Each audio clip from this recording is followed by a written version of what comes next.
From the House of the Temple in Washington, D.C., this is the Tyler's Place Podcast, a podcast by Freemasons for Freemasons, brought to you by the Supreme Council of the Scottish Rite, Southern Jurisdiction, Mother Supreme Council of the World. Maynard Edwards, 33rd degree, in the chair with you for this episode. If you haven't had a chance to check out the Master Craftsman Online College, you really need to do so. If you were a student of the old Master Craftsman program, this is the next step in Masonic education from the original Master Craftsman. Go to mastercraftsmancollege.org. It's open to any Freemason. You don't have to be Scottish Rite. You don't have to be Southern Jurisdiction Scottish Rite. Any Mason can get in and check out the courses. It is the premier online Masonic education tool. Check it out, mastercraftsmancollege.org.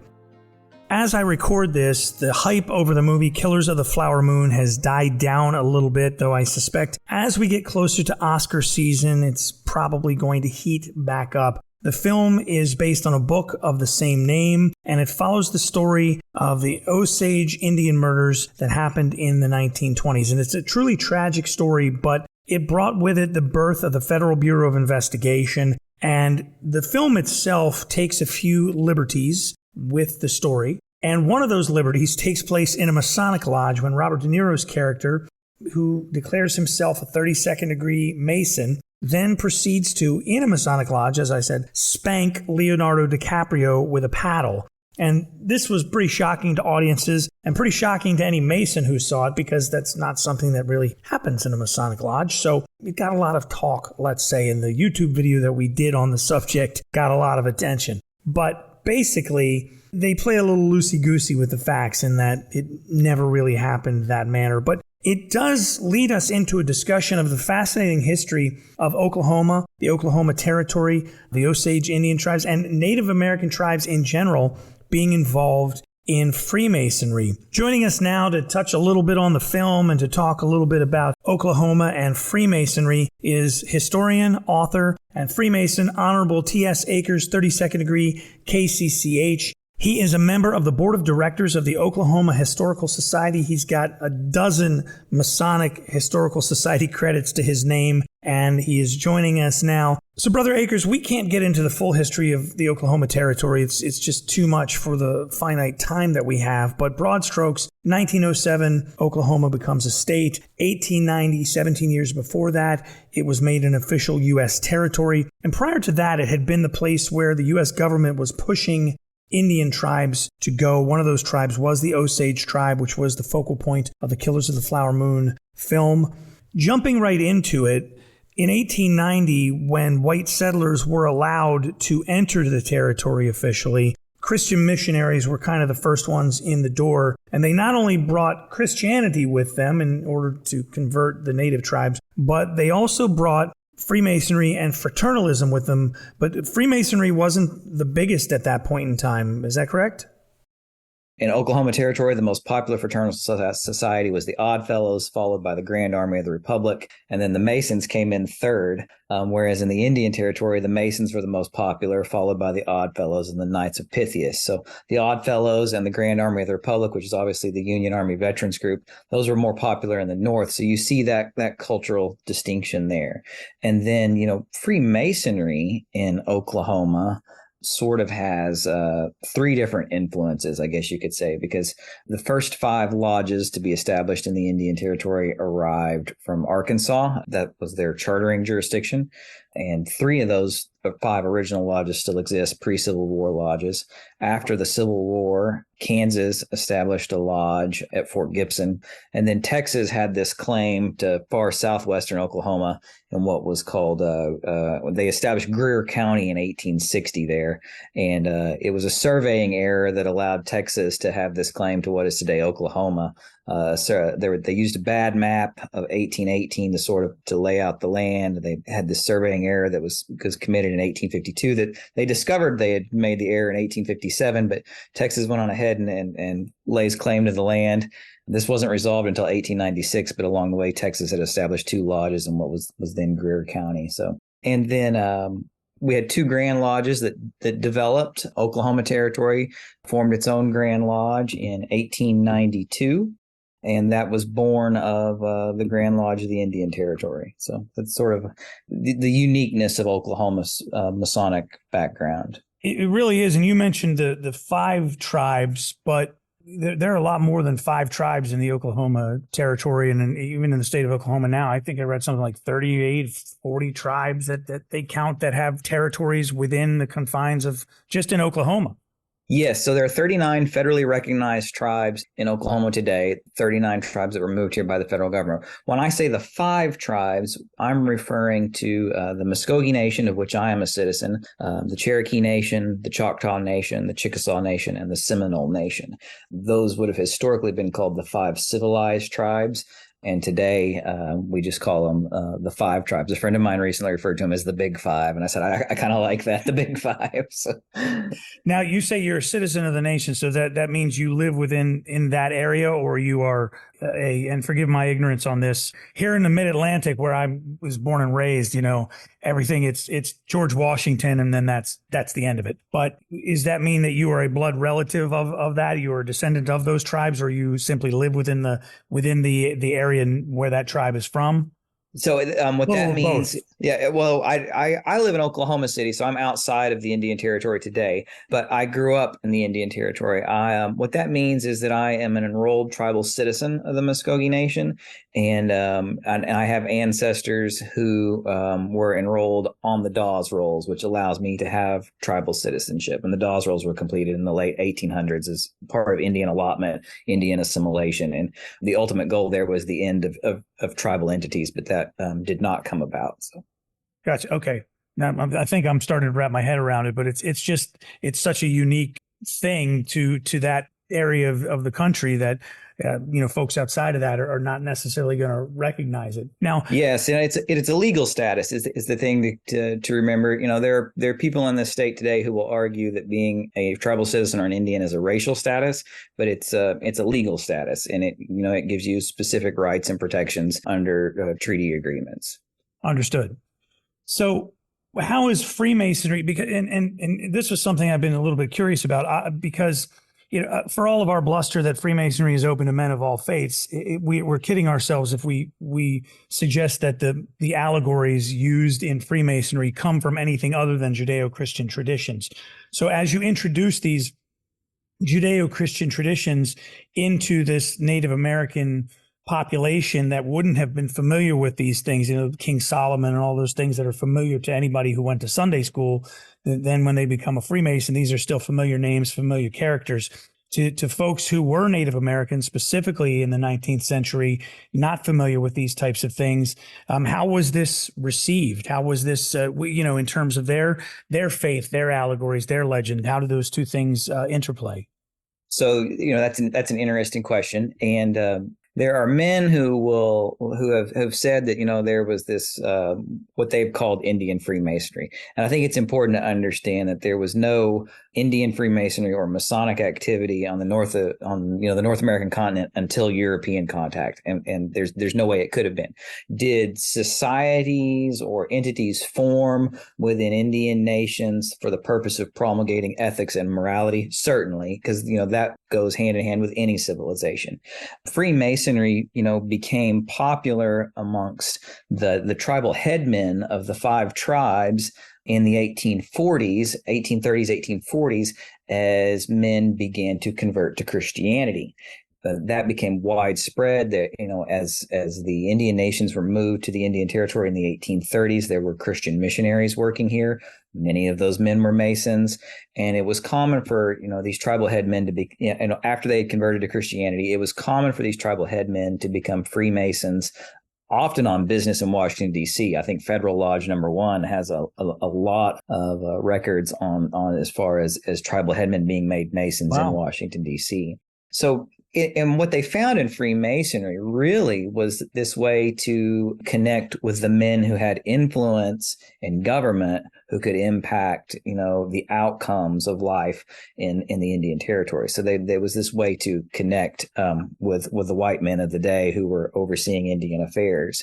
And conversions to Christianity became common, amongst the five tribes. And a lot of these tribal headmen, they became Masons, and they also became ministers, Baptist or Presbyterian or Methodist ministers.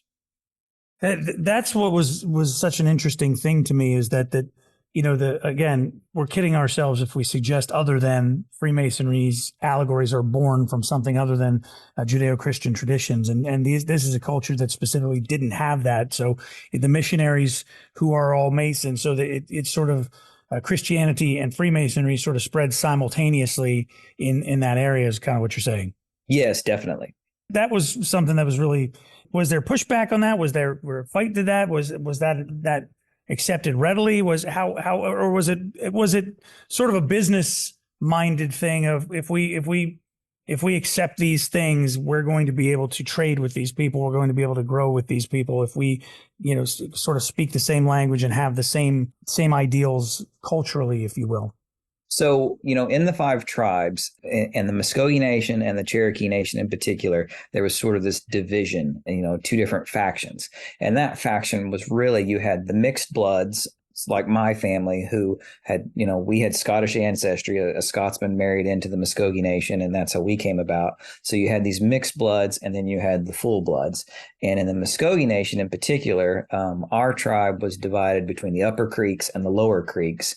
The Upper Creeks were traditionalists, and they were not interested in white culture and adopting the European society and the trappings that came with it. So there was definitely pushback in the 5 tribes that were experiencing this between traditionalists and people who were of mixed blood descent. In a way, they sort of saw the way things were going, that, the old ways could die out if we don't adapt in a way to fit in with this encroaching, the encroaching American nation, I guess you could say.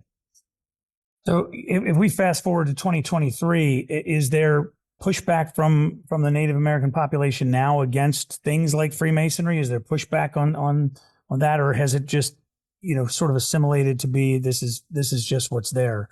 Because it seems like, culturally, and I don't want to get into a political debate, obviously, but, culturally, there's a lot of pushback in general about traditional value systems and traditional things wheresoever dispersed. I was wondering if in the Native American population there's pushback on Freemasonry because it is that, that, for lack of a better term, that white Anglo-Saxon Protestant Christian tradition type of value system, so to speak. I wouldn't say that there's pushback today. The situation hasn't necessarily changed maybe, but preserving Indian language is one of the key things that, most Indian nations are concerned with these days. And here in Oklahoma, one of the ways that is done is really through Indian churches and Indian Baptist churches in particular, and through singing hymns in tribal languages. So they've sort of found this way for these two mindsets to sort of meld and mix together, I guess you could say. Gosh, that is very interesting. And obviously, those languages, if you don't speak them, they do vanish. And we know that there are many languages that we have no idea what they sounded like, but we know they existed. We found carvings, for lack of a better word, but and that's not just that's globally, not just here in North America. I don't know that many people know this.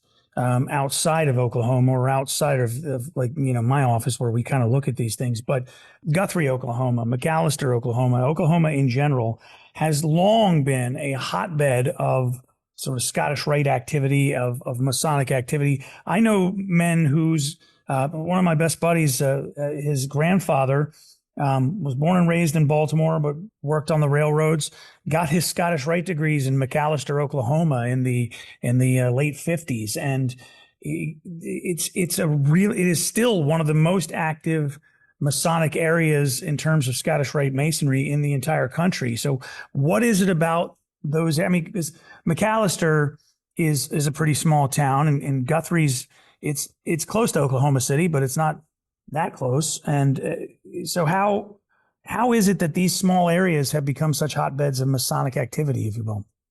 So to really understand that, you got to go back to the late 1870s through the 1880s and 1890s. And Guthrie was the territorial capital of the Oklahoma Territory. It was the original state capital until 1910, when the state capital moved to Oklahoma City. So you had... And it's a bedroom community to Oklahoma City, wouldn't you say? Guthrie probably is today. It's becoming more so, as far as commutes go and people who telecommute now, because Guthrie's about an hour away from Oklahoma City. No, Okay. let me take that back. Guthrie's 30 minutes from Oklahoma City. Yeah. So it's not too far away, but it was the territorial capital, and because of that, Masonic activity began to prosper there in the Oklahoma Territory. And then in the Indian Territory, McAlester, McAlester was a major rail center because there were massive coal deposits around McAlester. So when the railway came through in 1872, it brought with them a lot of coal miners and businessmen operating around McAlester. But the York Rite is really what spawned these two towns, McAlester and Guthrie, as to being sort of Masonic centers. The first chapter of Royal Arch Masons in Oklahoma was established at McAlester in 1878, and the first Commandery of Knights Templar for Oklahoma Territory was established in Guthrie in 1890, and things sort of flourished from there. Now, the early Masonic luminaries who became prominent Scottish Rite Masons were all very active in the York Rite at the time. So the York Rite sort of set this foundation, and then the Scottish Rite built upon that. The Scottish Rite was never supposed to be in McAlester, which is kind of an interesting story. Muscogee was destined to be where the Scottish Rite Valley was to be. And the man responsible for that, his name was Robert W. Hill, and he was a very active York Rite Mason. He was illustrious Grand Master, Grand Commander, and I think Grand High Priest. And he intended to establish he was deputy for the Scottish Rite and appointed so by Albert Pike. But he intended to establish a Scottish Rite Valley in Muscogee, but he never was able to get that off the ground. It sort of floundered. The decision was then made by his replacement to establish the Scottish Rite in McAlester, and that fellow was a McAlester man. So McAlester got really going around the turn of the century, around 1901, and became this Masonic center there. Guthrie, they built their first Scottish Rite temple in 1899. McAllister's was a little after that in 1907. But it was these temples that really sort of drew people to the area and helped them to sustain, this membership, because by 1921 there were over 11,000 Scottish Rite Masons in Guthrie and over 7,000 in McAlester. In the 20s, you've got this oil boom and everyone's flush with money, and they're able to construct these massive new temples in the 20s. Guthrie's got this lovely classical revival style temple that was designed by Hawk and Parr, a prominent Oklahoma City architectural firm. And then at McAlester, they in 1929, they expanded their old temple, and from that was born this Art Deco temple designed by Oklahoma City architect William T. Schmidt, and he was also a McAlester Scottish Rite Mason. So that building, not only serves Scottish Rite Masons, but it was designed by a Scottish Rite Mason. So that sounds like it's a case more or less of follow the money, where the coal and the money is the men come, and then the men Freemasonry comes right in behind it. Yeah, exactly. And again, Guthrie and McAlester becoming these major Masonic centers. Muscogee also built a really nice Masonic temple in the 20s as well, but Muscogee was never able to maintain the Masonic growth that McAlester did with the Scottish Rite Valley there. So Muscogee, if the twin territories of Oklahoma and Indian Territory had been admitted to the Union as two separate states, like they were designed to be and should have been, Muscogee would have been the state capital of the state of Sequoia, which was supposed to be born of the Indian Territory. Understood. We can't talk Scottish Rite and Native Americans, Indians, without discussing Albert Pike. And Pike has become a controversial figure, but prior to his real involvement with as Grand Commander of the Scottish Rite, he was an attorney, and he was an attorney for several Indian nations against the United States, representing their interests in the Supreme Court for, what are more or less reparations. So can you talk a little bit about that? Because a lot of that was in and around the Oklahoma Territory. Yes, yes. So yeah, you're absolutely correct that Albert Pike did represent the five tribes in claims against the federal government, and he was successful in doing so. So that's one of these connections that you see, is that these tribal headmen who were Masons would have been familiar with Albert Pike, who was also a Mason. I think he became a Mason in 1850. He became what, Sovereign Grand Commander in 1859. Is that right? Yeah, that's correct. So, but he was and as you mentioned, and that's interesting. You mentioned that Oddfellowy. I'm not quite sure the I don't know what they call themselves. The Oddfellowy. He was a member, and a high-ranking member. High-ranking. It's like saying high-ranking Freemason. He was a very well-known member of the Oddfellows, and then bailed on them to get involved with Freemasonry. Okay. But Pike entered apprentice. I know by it's 1850, Western Star Lodge number 2, and then joined the Scottish Rite a couple of years after when he met Albert Mackey. Yeah. Okay. Worshipful Master in 1854. So by 1850, the first Masonic Lodge was established in the Indian Territory at Tahlequah in 1848.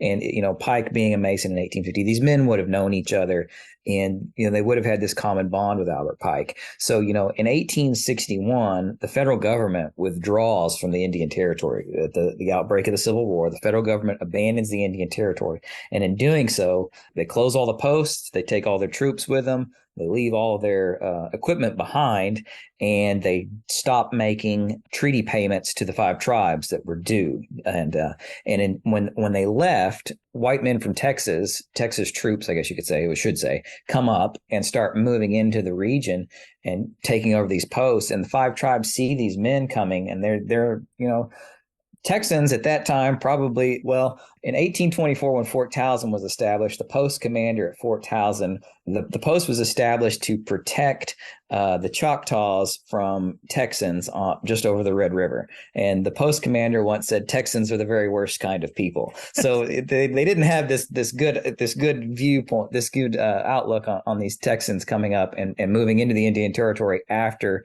the federal government and the U.S. Army had withdrawn. So Pike is sent over in the summer of 1861 to negotiate treaties with the five tribes. He's sent over acting as the Confederate Indian Commissioner. And the men that Pike meets with to negotiate these treaties are all men that would have known who he was and been familiar with Pike, and they were comfortable with him and they trusted him. And that's one of the main reasons why the five tribes all signed treaties of alliance with the Confederacy, was because of this previous knowledge they'd had of Albert Pike. He didn't serve as Confederate Indian Commissioner for very long. And then he had a brief stint as a Confederate general. And which is what the controversy is with Pike, that people get so whooped up about it. It's like, well, he was either fired or quit, depending on which side of the story you believe. And his sum total in the Confederacy was about 6 months. So yes. A very, very brief period. Yeah. And I am of the opinion that one of the reasons why he resigned his commission was because of the way the Confederacy was treating his Indian Brigade, because 100%. They were not being properly equipped. They were not being paid. And one of the treaty agreements was that the Indian troops could not be moved outside of the Indian Territory to be used in combat. And the Confederacy was ordering these troops to Arkansas and Missouri and places that Pike disagreed with them having to go to. So, well, there was also quite a lot made of the fact that the Indians did not fight in this very European style where we all line up and stand and shoot at each other. They fought a little more guerrilla style warfare, and they used tactics that they were familiar with. And when the news of that got back to the good and gentle people of Richmond, all the ladies got in Jefferson Davis's ear and said, "You can't let these savages do these things." And shortly thereafter, the Pike gets called into the office and sit him down and say, "Listen, you can't do this." And Pike says, "Oh, yes, we can. This is how they do it." And that was also a big component of that. And that's exactly how the Civil War was fought in the Indian Territory. It was guerrilla warfare. Well, why wouldn't it be? Everything was destroyed. This idea of everybody lining up and shooting at each other across a battlefield is straight up stupid. I don't know who thinks that was a good idea anyway. Yeah. But homes were destroyed, towns burned, everything was essentially destroyed in the Indian Territory, and it was guerrilla warfare fighting. And most of the Indians living in the Indian Territory, those who could, they fled to Texas. Most of the white people in the Indian Territory fled to Texas and became refugees there. The rest all essentially became refugees along the Red River.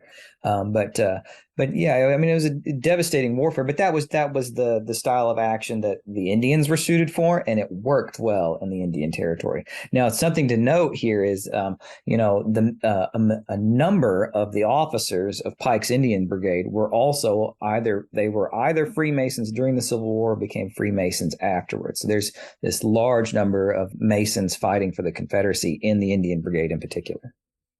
So, and I don't want to give Masonry too much credit, but I also don't want to ignore the connection. So Pike is a Mason, and at least some of the heads of the 5 tribes are also Masons, and they know each other. And so that familiarity, that Masonic connection, is what leads to Pike being able to represent them at the Supreme Court level throughout those early 1850s, 1852 to 1858, I guess, is when all that happened.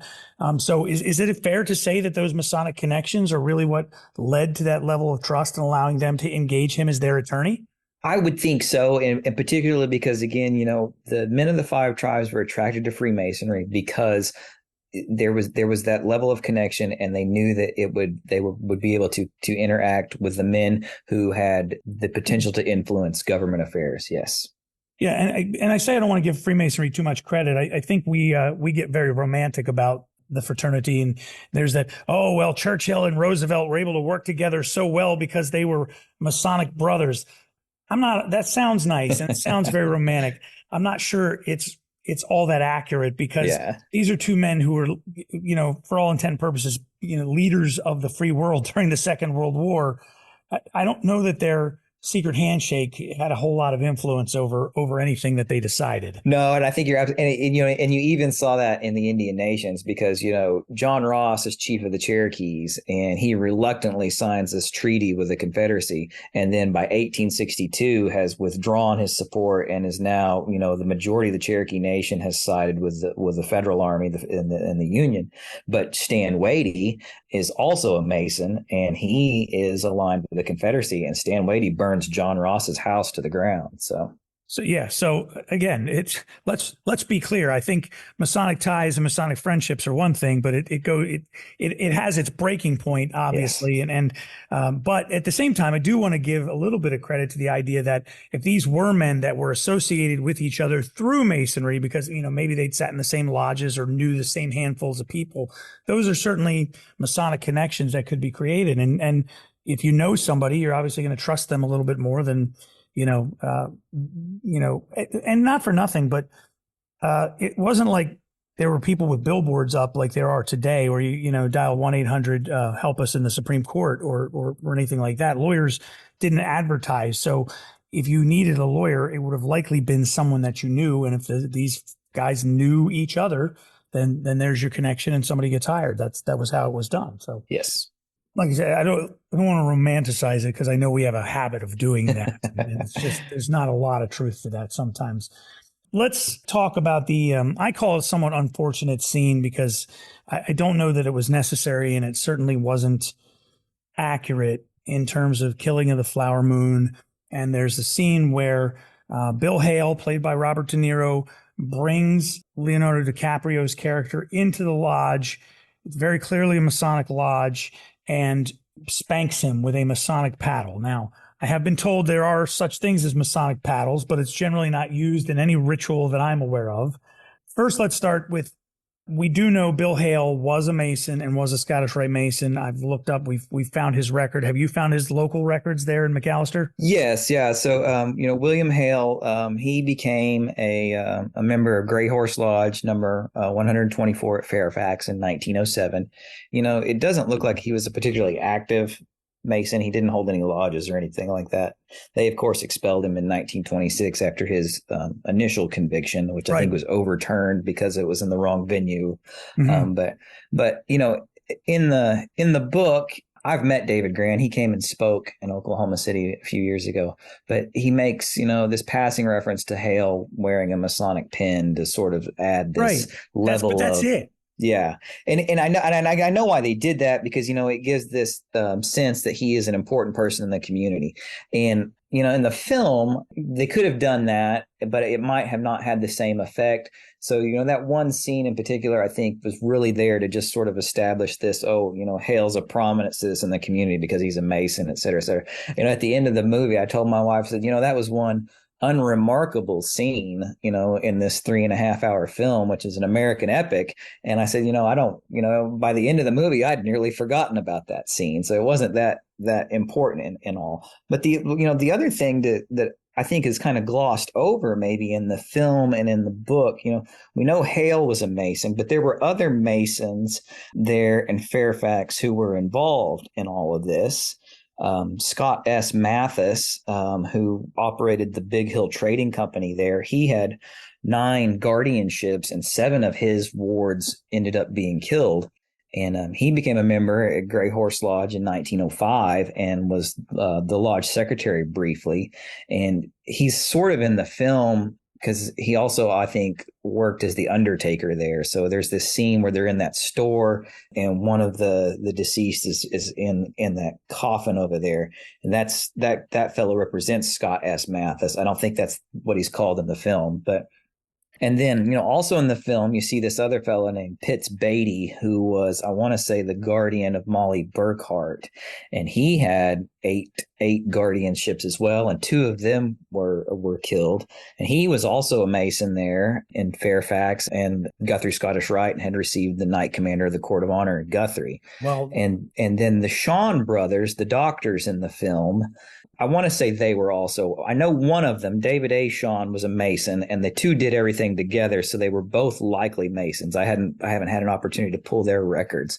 And, they had a number of guardianships as well. And we see them in the film. They're administering this medication that's making everyone sick, and this sort of the wasting disease that's mentioned. And the Shawn brothers left Fairfax in 1931 and moved to Colorado. So they left Oklahoma altogether and never came back. So, there were other men involved in all this who were also Masons. But really, to understand the situation in Oklahoma in the 1920s that led to this, the scheme, you've really got to go back to the 1870s in Oklahoma. And when the railway comes through in 1872 through the Indian Territory, the 5 tribes are required to grant right of way to the railway. And this allows for white men to come into the Indian Territory. In 1875, the Indian Territory is placed under the jurisdiction of the federal court at Fort Smith. So, we're not really a lawless place, but if you were an outlaw, you could pretty well hide in the Indian Territory because there's just a handful of deputy U.S. Marshals working. The tribes have light horsemen who are their police, and then the U.S. Army is around operating out of Fort Gibson. But our second Grand Master of Masons in Oklahoma, a man named Joseph S. Murrow, he commented on the situation in the 1880s. He said, "There is a class of reckless white adventurers in this territory. Some of these have perhaps been Masons somewhere, perhaps expelled, at best irregular and unreliable." And these were sort of the men, who came to the territory to exploit the resources here.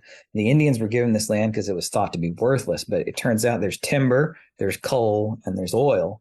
And by the 1920s, in the oil boom in Oklahoma, there's money to be had. And all of this stems from the 1866 Reconstruction treaties, and then the way things were handled here through the 1870s, 80s, and 90s. Yeah, and where money is, crime and people will follow. And yes. It certainly seems like that's what happened. And in terms of Masonry, again, this is one of those situations where we don't want to romanticize anything, but at the same time, we don't want to damn Freemasonry unnecessarily. People joined Masonry not because it was in their heart to do so, but because they knew that if they joined, that now I'm tied to these, and it was just one of those things that people did, Like, yeah, and that's what I often club say. Might be today, Yeah, people go on, oh, such and such was a Mason. I'm like, yeah, but at that time, that's what you did.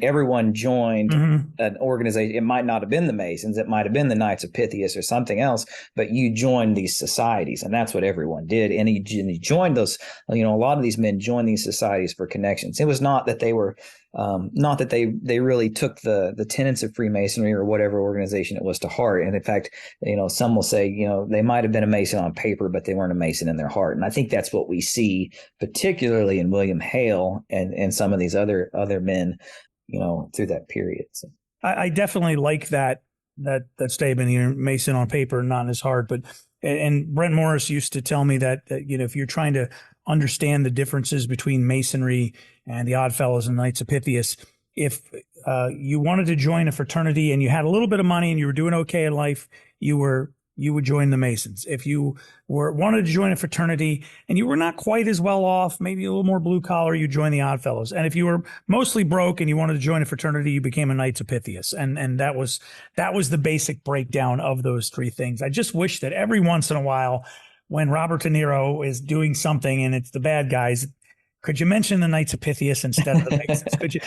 Could you mention the Oddfellows and leave us alone? But I guess we're just a little more recognizable, having endured with a little bit bigger of a population than those two groups, which are still both around. Well, something I thought interesting in the film that I don't recall in the book was the inclusion of the Ku Klux Klan in Oklahoma in the 1920s.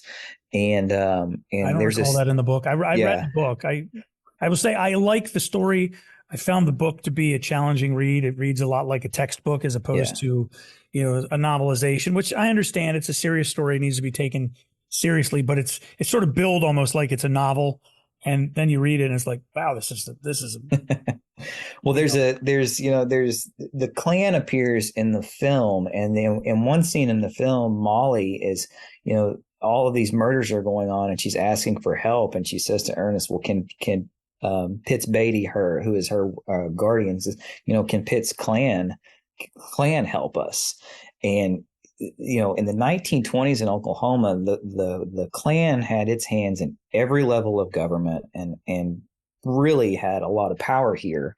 And what I thought was interesting is her asking for help was because Klan violence in the 1920s was extreme in Oklahoma. But when we say extreme, what they were fighting against, or what they considered themselves to be fighting against, was the Klan was concerned with Americanism. They were fighting socialism, but they were also fighting vice and morality. And those were two things in the oil boom in the 20s in Oklahoma that were rampant. So, there was this romanticized idea that the Klan were these good guys. And I thought that was interesting in the film. And what was particularly interesting to me is that the Klan arrived in Oklahoma by way of Texas, and it recruited in Masonic lodges, and a great number of Oklahoma Masons in the 1920s were also Klansmen. And the two Grand Dragons in Oklahoma were prominent Oklahoma Freemasons. So I was surprised to see that in the film, but it speaks to what the situation was in Oklahoma in the 1920s. And I don't necessarily begrudge the filmmakers for taking some creative liberties as long as they're staying within the realm of some facts. I found the scene with DiCaprio and De Niro to be, I guess, a little more titillating than was necessary. I mean, there was a number of ways they could have communicated that without the man spanking another grown man. That was, I found to be, like I said, a little bit more titillating than necessary. But also remembering, when you do things like that and you throw the Klan into the mix, and you've got the violence, you've got the sex, now you've got the racism, and you've got the conspiracy idea lingering out there. I mean, De Niro and DiCaprio don't come cheap, as I understand it. So you got to sell some tickets to that thing, and they're punching all the right buttons to be able to do that. So. Again, I look at it as unfortunate, but the question I have for you is: their boots on the ground in the middle of all this, of Oklahoma, where this went down, and how is that scene affecting Oklahoma Masonry, or is it just? And I deliberately waited to talk about this on the podcast until after the movie had kind of faded into the background of the zeitgeist a little bit. I know it'll come back during Oscar season in the early spring, but I didn't want to feed the fire at the time. How has it affected it, or is it a yawn? I would say it's a yawn. And I say that because, like I said, it was an unremarkable scene in this entire film that by the end of the film, you've sort of forgotten. There is definitely an anti-Masonic level of an anti-Masonic movement, I guess, is making a resurgence here. But that's globally. That's not just Oklahoma. That's everywhere. That's what I mean. Not just in Oklahoma, but those sorts of people. This isn't the kind of movie that those people are going to watch. Fair. So I don't know that it will ever really cross their radar. But no, I don't think it's had really any sort of impact. It's the film is a film that one can appreciate. I don't think one could say they could enjoy the film because, I mean, it's a pretty dark film and it outlines, a dark period in the history of Oklahoma, but the history of Oklahoma from the beginning has been dark. And, there's this romanticized version of Oklahoma that you see in Rogers and Hammerstein's Oklahoma, but that's not the real Oklahoma because, it's there's been this swindle, to take the land and resources that the 5 tribes were given for ages. And then when Oklahoma became a state in 1907, the first act that the legislature took was to pass Senate Bill number 1, which was Jim Crow segregation and institutionalizing racism in Oklahoma. So it's, we've got a dark history in general, but I don't think this one scene or one instance has had really any impact on Oklahoma Freemasonry, and I don't know that it will. Well, I'm glad to hear that, and I don't think that it's had any large scale impact on Masonry for sure. I get all kinds of crazies on the YouTube channel. We've got a gazillion viewers on there, which is very fortunate, but at the same time, that means a gazillion crazy people who, send the death threats. And I know you guys are, boiling babies and stealing, all that kind of nonsense, which I get all the time. And I haven't gotten, when I saw that scene, I was like, oh boy, here they come. And it really never bore out that way. It really didn't, it was a little bit of a bubble and then it was gone. And now I don't get any comments about that at all. So, which is the only thing I have to measure that air quotes anti-Masonic sentiment out there. So I'm glad to hear that it hasn't had an impact locally where people said, oh, I didn't, I think there are people who go, I didn't realize that this happened, or, obviously I don't think most people would have even heard the name Bill Hale prior to this movie or this novel coming out, or book, I should say, not novel. And, certainly wouldn't have known that he was a Mason. But I think it is to the fraternity's credit that the minute he was convicted, within a week of his conviction, he was expelled from the fraternity, at least from the Scottish Rite. And I can't speak to Blue Lodge. I'm sure it was done just as rapidly. And, I don't know that they can move a whole lot faster than that. Lodges don't meet every week. So it seems like the very next meeting, he was gone. Yes. Yeah. They wasted no time there for certain. And, that's the way it should be. Hale was probably a man who never should have been allowed to join the fraternity to begin with. For sure. And, they say if you look at photographs of him, he looks like evil incarnate. And I saw his Scottish Rite class photo, and he didn't have his spectacles on in the photograph, but he's kind of got this sneer and that image that he has in all the others. I mean, he just doesn't look like a pleasant person, to be honest with you. So. That's Honorable Brother TS Akers, 32nd degree KCCH. He's a historian. He's an author. He's got a really great blog you need to check out, okmasonichistory.blogspot.com, and we'll drop that in the description below. He's the curator of the collections at the McAlester Valley Scottish Rite, and just fascinating stuff.